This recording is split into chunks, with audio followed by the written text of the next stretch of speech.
Bismillahirrahmanirrahim. Assalamualaikum warahmatullahi wabarakatuh. Alhamdulillahi hamdan katsiran tayyiban mubarakan fi kama yuhibbu rabbuna wa yarda. Wassalatu wassalamu ala asyrafil anbiya'i wal mursalin nabiyina wa habibina wa sayyidina Muhammadin wa ala alihi wa sahbihi ajma'in, amma ba'd. Kaum muslimin dan kaum muslimat dimanapun berada, rahimani wa rahimakumullah.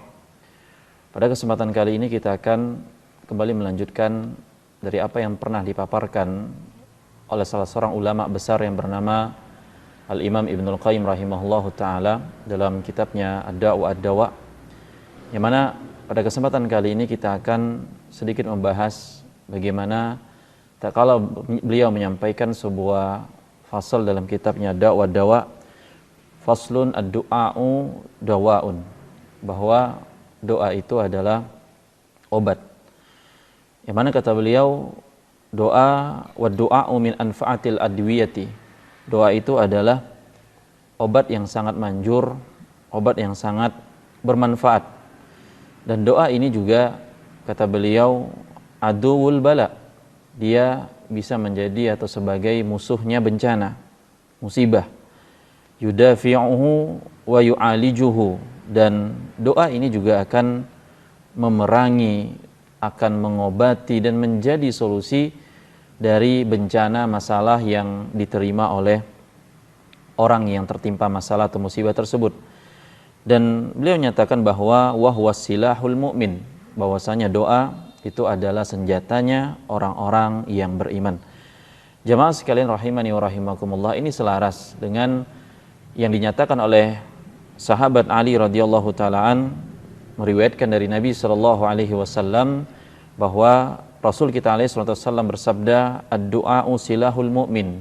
Doa itu adalah senjatanya orang-orang yang beriman. Wa imaduddin, dan doa itu adalah tiangnya agama, bagian dari tiang-tiangnya agama. Dan doa itu adalah wa nurus samawati wal ard, cahaya di langit dan di bumi. Kaum muslimin rahimani wa rahimakumullah. Kemudian setelah kita memahami bahwasanya doa ini adalah termasuk solusi, doa adalah termasuk obat, doa adalah termasuk jalan keluar, maka daripada itu ada hal yang dipaparkan oleh Imam Ibnul Qayyim rahimahullahu ta'ala, bahwa doa itu walahu ma'al bala'i thalathu maqamatin. Doa itu ada 3 kondisi. Doa itu ada 3 keadaan ketika doa ini disandingkan atau berhadapan dengan musibah atau masalah, bencana ataupun penyakit. Maka yang pertama kata beliau rahimahullahu ta'ala, bahwa doa itu an yakuna aqwa minal bala'i fayadfa'uhu. Doa itu menjadi lebih kuat daripada musibah atau bencana yang dihadapi oleh seorang hamba. Maka doa tadi bisa mencegah, menghalangi terjadinya atau terkenanya musibah oleh orang yang berdoa tadi. Jadi ini kondisi pertama, kondisi yang semua dari kita mengharapkannya. Kalau kita berdoa, kita berharap doa kita itu lebih kuat daripada bencana, masalah, penyakit yang akan menimpa kita.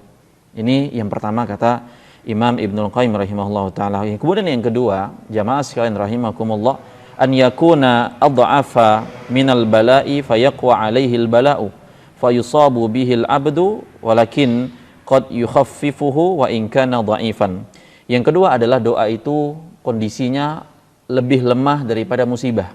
Artinya musibah itu lebih kuat, lebih menang daripada doa yang diharapkan atau dilantunkan. Apa yang terjadi ketika hal demikian? Akibatnya adalah doa kalah sehingga musibah menang. Tapi kata Imam Ibnul Qayyim rahimahullah ta'ala, doa tersebut masih bisa meringankan dari apa yang diderita oleh si pelaku. Jadi doa itu masih meringankan walaupun lemah efeknya. Kemudian yang ketiga kata Imam Ibnul Qayyim rahimahullahu ta'ala, an yataqawama wa yamna'a kulla wahidin minhuma sahibahu. Satu sama lain, doa dan masalah, musibah, sakit, itu saling menyerang dan saling menghilangkan, artinya seimbang. Nah jamaah sekalian rahimani wa rahimakumullah, maka ini perlu kita camkan dan kita perhatikan dari atau bagaimana kita berdoa kepada Allah Subhanahu wa taala, karena ini solusi, ini obat, ini jalan keluar. Ya, ini kesembuhan. Dan ini selaras kembali dengan sebuah hadis yang disebutkan Imam Al-Hakim dalam kitab sahihnya dari Aisyah radhiyallahu taala anha, Rasul sallallahu alaihi wasallam bersabda, la yughni hadarun min qadarin. Tidak ada yang dapat mencegah dari waspada. Sikap waspada itu tidak dapat mencegah takdir, kata Nabi sallallahu alaihi wasallam. Waspada itu tidak dapat mencegah takdir. Wa du'a'u yanfa'u mimma nazala wa mimma lam yanzil. Dan doa itu, kata Nabi sallallahu alaihi wasallam, akan memberikan manfaat kepada sesuatu yang sudah terjadi atau sesuatu yang belum terjadi. Doa memberikan manfaat, kata Nabi sallallahu alaihi wasallam. Wa innal bala'a la yanzilu fayalqahu du'a'u faya'talijani ila yaumil qiyamah. Dan sehingga, kata Nabi sallallahu alaihi wasallam, ketika musibah, masalah, penyakit itu turun, doa itu akan menghadapinya dan keduanya saling bertarung sampai datangnya hari kiamat. Nah, jamaah sekalian rahimani wa rahimakumullah. Maka perhatikan doa-doa kita, harapan-harapan kita, memohon kesembuhan kita kepada Allah Subhanahu wa taala, solusi-solusi jalan keluar dari Allah Subhanahu wa taala. Perhatikan sekali lagi doa-doa kita kepada Allah Subhanahu wa taala. Apakah kita di bagian yang pertama, bagian yang kedua, atau bagian yang ketiga? Yang pertama, doa itu lebih kuat daripada musibah, masalah yang kita hadapi. Yang kedua, doa kita lemah. Mungkin karena ketidakkhusyuan kita, ketidakpahaman kita dari doa tersebut. Atau yang ketiga, dua-duanya saling bertarung antara satu dengan yang lainnya. Maka daripada itu, kaum muslimin rahimakumullah, mari kita perhatikan doa-doa kita, harapan-harapan kita kepada Allah Subhanahu wa taala agar Allah mengijabah dari doa kita tersebut. Kaum muslimin dan kaum muslimat rahimani wa rahimakumullah. Dan setelah yang satu ini, kita akan kembali lagi melanjutkan dari apa yang dipaparkan dan disampaikan oleh Al-Imam Ibnul Qayyim rahimahullahu ta'ala dalam kitabnya Ad-Da' wa Ad-Dawa, dan semoga Allah memberikan kemudahan. Barakallahu fikum jami'an.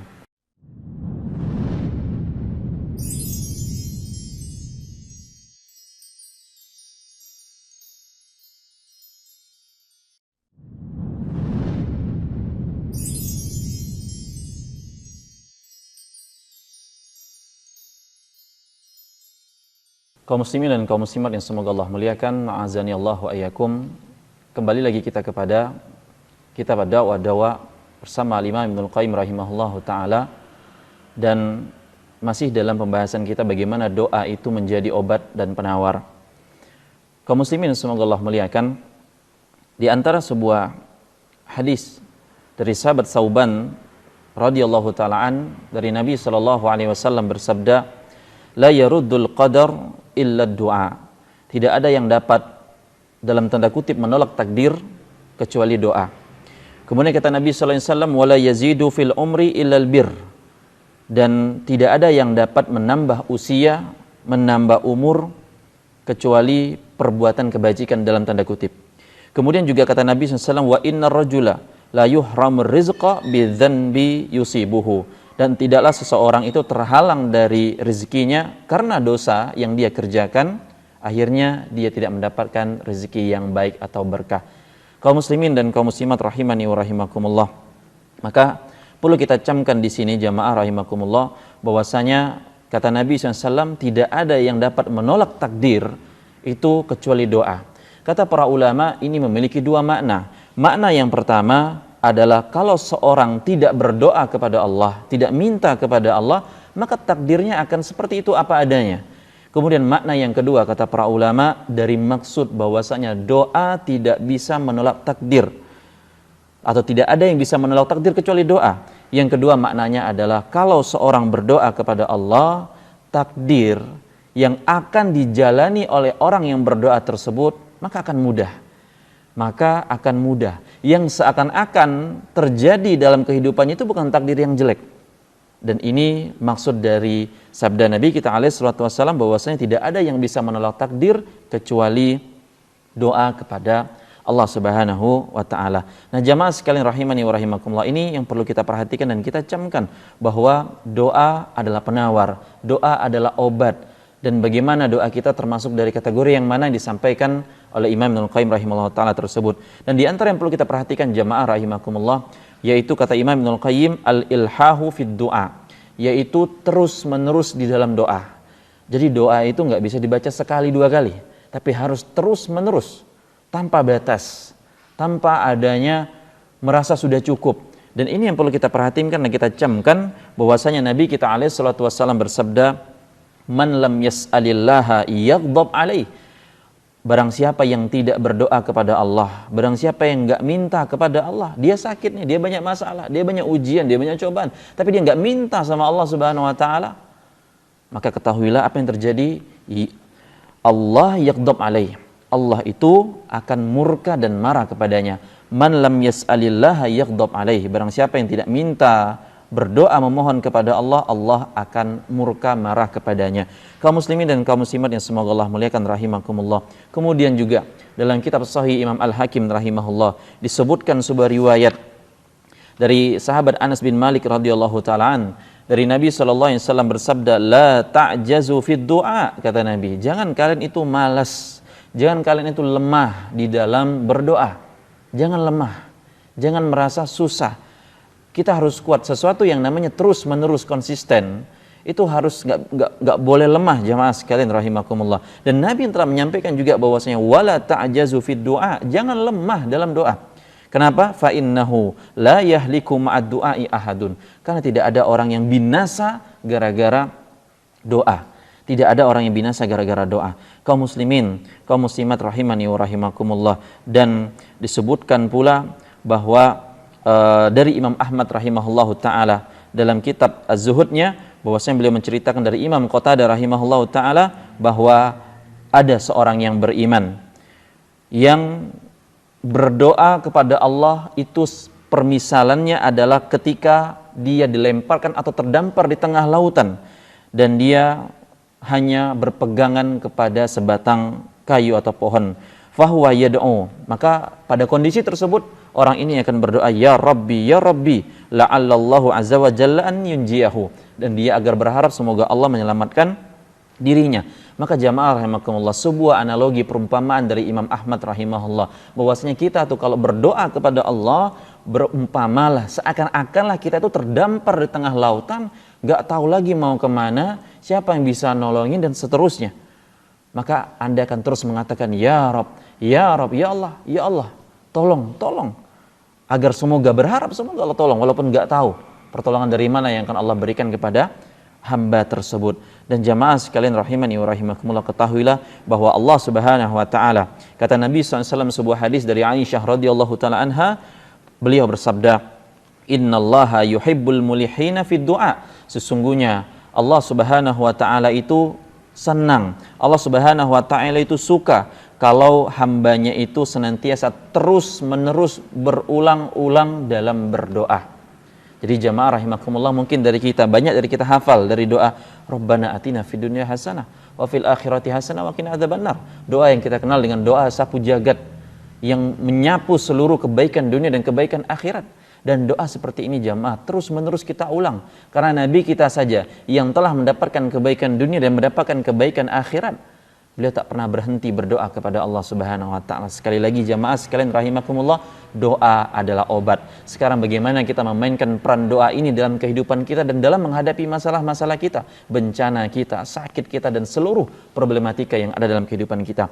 Kaum muslimin rahimani wa rahimakumullah, maka setelah ini kita akan kembali lanjutkan apa yang dipaparkan, yang disampaikan oleh Al-Imam Ibnul Qayyim rahimahullah ta'ala dalam kitabnya Ad-Da' wa Dawa. Barakallahu fikum jami'an.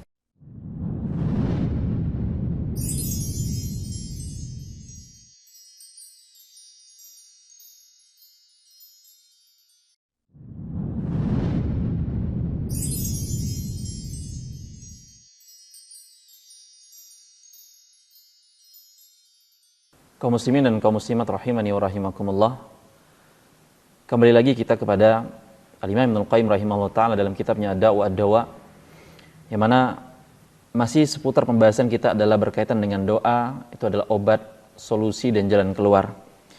Kaum muslimin rahimakumullah, bahwa Imam Ibnul Qayyim rahimahullah juga menyampaikan nasihat kepada kita bahwa di antara yang perlu kita perhatikan dari masalah doa ini adalah isti'jalul istijabah ad-doa, terburu-buru, tergesa-gesa berharap doa itu dikabulkan oleh Allah Subhanahu wa taala. Ini sebuah problem. Ini sebuah masalah yang perlu kita perhatikan bersama. Karena ini diantara salah satu terhalangnya atau berpengaruhnya terkabulnya doa di sisi Allah Subhanahu wa taala, yaitu an yasta'jilal abdu. Hamba itu terlalu tergesa-gesa berharap doanya dikabulkan oleh Allah Subhanahu wa taala. Apa dampak orang yang tergesa-gesa doanya dikabulkan oleh Allah? Wa yastabti al ijabah. Dia akan mulai jenuh, mulai letih dan malas untuk berdoa. Akhirnya apa? Fayastahsiru wa yada'ad du'a. Akhirnya dia tinggalkan dan dia buang doa tersebut. Jadi ibarat orang menanam sebuah benih, kemudian udah dia tanam benih tersebut, dia berusaha jaga, dia sirami, tapi kok rasanya nggak berbuah-buah gitu loh. Kemudian dia tinggalkan. Nah, ini perumpamaan bagaimana orang yang berdoa tapi dia tergesa-gesa mengharapkan ijabah terkabulnya doa tersebut dari Allah Subhanahu wa taala. Jamaah sekalian rahimakumullah, dalam kitab Sahih Bukhari disebutkan dari sahabat Abu Hurairah radhiyallahu taala bahwasanya Rasulullah sallallahu alaihi wasallam bersabda, "Yustajabu li ahadikum ma lam ya'jal." Kata Nabi SAW, doa masing-masing di antara kalian itu pasti dikabulkan oleh Allah Subhanahu wa taala. Ini Nabi SAW yang memberikan asuransi dan garansi jamaah. Doa di antara salah seorang di kalian itu pasti diijabah oleh Allah. Tapi yang masalah apa? Selama malam ya'jal, kata Nabi. Selama kalian itu enggak tergesa-gesa. Kalian itu enggak terburu-buru. Gitu loh. Kemudian kata Nabi SAW, bagaimana di antara bentuk orang terburu-buru dalam berdoa, tergesa-gesa dalam berdoa, ketika mereka mengatakan yaqulu da'autu falam yustajab li. Saya udah berdoa tapi belum dikabulkan oleh Allah. Jamaah sekalian rahimakumullah, ini kalimat yang singkat, padat dan jelas dan sangat menyinggung kita semua. Tak kalah kita kalau udah berdoa kepada Allah, kalau sampai muncul di benak hati kita bahwasanya ya Allah saya udah berdoa, kok belum berubah hidup saya ya Allah. Saya udah berdoa ya Allah, kenapa kok belum sembuh saya? Jamaah rahimakumullah, ini adalah bentuk isti'jal, bentuk ketergesaan dalam berdoa. Dan yang model seperti ini tidak Allah senangi. Dan model seperti ini telah Nabi SAW tekankan bahwasanya enggak akan dikabulkan oleh Allah Subhanahu wa taala. Maka silakan lihat lagi kembali diri kita masing-masing. Saya pribadi dan jamaah sekalian, bagaimana doa kita? Munajat kita di hadapan Allah. Kita sabarkah? Kita yakinkah? Ataukah kita tergesa-gesa berharap pengen langsung berubah, berharap pengen langsung dapat, berharap pengen yang mungkin anjlok ekonominya, nggak punya uang, kemudian dapat kerjaan, jobnya tinggi, nilainya tinggi, selesai, kelar. Atau yang sakit bertahun-tahun, udah berdoa kepada Allah, berobat sana sini, kemudian nggak sembuh-sembuh. Apakah terbetik dalam hati kita ketika kita mengatakan da'autu falam yustajab li, saya udah berdoa tapi kenapa kok belum dikabulkan? Jamaah rahimakumullah, ini hal yang diwanti-wanti 14 abad yang lalu oleh Nabi kita alaihi salatu wassalam. Jangan sampai kita seperti ini adanya, yaitu terburu-buru dalam berdoa agar berharap cepat doa itu dikabulkan. Dan di antara yang kata Nabi SAW bahwasanya seorang hamba akan senantiasa terkabul doanya selama dia tidak berbuat maksiat. Maka penghalang-penghalang doa banyak jamaah sekalian. Selama dia tidak memutuskan tali silaturahmi, kata Nabi, dan selama dia tidak tergesa-gesa dalam berdoa tersebut. Dan dampak orang tergesa-gesa dalam berdoa apa? Dia akan merasa jenuh, dia akan merasa letih, akhirnya dia tinggalkan dari doa tersebut. Jamaah sekalian rahimani wa rahimakumullah, maka ini yang perlu kita tekankan dan ini perlu kita perhatikan. Jangan sampai dalam permohonan kita kepada Allah Subhanahu wa taala apapun itu, misalnya kita mengharapkan anak keturunan kita, keluarga kita soleh soleha, Rabbi habli minas solihin, Rabbana hablana min azwajina wa dzurriyyatina qurrata a'yun waj'alna lil muttaqina imama. Udah baca, udah berulang-ulang baca kepada Allah, tapi ya Allah, Pak Ustadz, anak saya kok masih bandel, istri saya kok masih nggak bisa ngerti, nggak bisa paham. Jamaah rahimakumullah, yang demikian adanya seperti ini sangat tidak diperbolehkan. Artinya keliru kita memahami doa itu seakan-akan kita sekali baca langsung berikan efek dan langsung berubah. Dan jamaah rahimani wa rahimakumullah, itulah yang disampaikan Imam Ibnul Qayyim rahimahullah ta'ala dalam kitabnya ini Ad-Da'wah, bahwa doa itu pasti diijabah. Doa itu udah bagus, doa itu udah mantap, udah sangat manjur, mujarab, dan ini udah dipakai sama para Nabi dan Rasul dan orang-orang wali-wali Allah terdahulu, dan mereka merasakan bagaimana dampak yang luar biasa dari ini semua. Tapi yang jadi masalah adalah pada diri kita masing-masing. Betapa banyaknya maksiat dan dosa kita dan menjadi penghalang doa terkabul, dan betapa tergesanya kita pengen doa itu diijabah dan dikabulkan oleh Allah Subhanahu wa taala. Maka kaum muslimin dan kaum muslimat yang semoga Allah muliakan rahimakumullah, mari kita evaluasi lagi diri kita masing-masing. Terutama yang berbicara di sini tentunya bukan yang terbaik. Dan ini nasihat untuk kita semua, untuk kita kembali, karena kita semua punya masalah, punya penyakit, punya problematika. Dan tidak ada yang bisa memberikan jalan keluar kecuali hanya Allah Subhanahu wa taala semata. Demikian yang bisa kita sampaikan, semoga bermanfaat untuk kita semua dan semoga Allah senantiasa memberikan taufik dan hidayahnya kepada kita, dan kita cukupkan. Subhanakallahumma bihamdika asyhadu an la ilaha illa anta astaghfiruka wa atubu ilaik. Wassalamualaikum warahmatullahi wabarakatuh.